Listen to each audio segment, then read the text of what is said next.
ખુલ્લા વાળ રાખવાથી તમને ઘણી રીતે નુકસાન થઈ શકે છે, પરંતુ શું તમે જાણો છો કે મહિલાઓને ખુલ્લા વાળ સાથે સૂવાની પણ મનાઈ છે?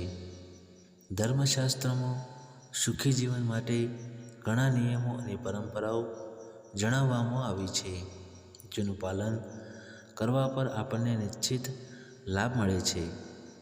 આપણને વડીલો રાત્રિના સમયે ઘણા કામો કરવાની ના પાડે છે, જેમ કે રાત્રે નખ ન કાપવા, ઝાડુ ન મારવું, કપડાં ન ધોવા, વાળને કાપવા નહીં, વાળને ધોવા વગેરે. આ આર્ટિકલમાં આજે અમે જણાવી રહ્યા છીએ. સૂતી સમયે વાળને ખુલ્લા રાખવું કેવી રીતે નકારાત્મકતાનું કારણ બની શકે છે.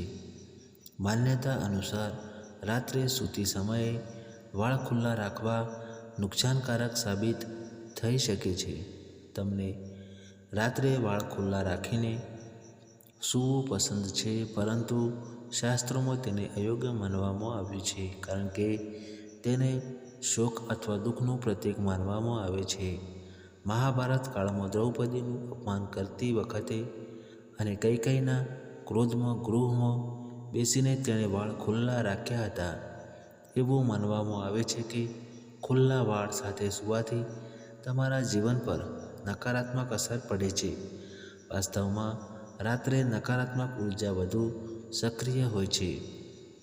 જ્યારે તમે ખુલ્લા વાળ સાથે સૂઈ જાઓ છો, ત્યારે એક પ્રકારની નકારાત્મકતા તમારા પર હાવી થઈ શકે છે, જેના કારણે તમારામાં ગુસ્સો કે બદલાની લાગણી જેવા બદલાવ આવી શકે છે, જે તમારા માટે બિલકુલ સારું નથી.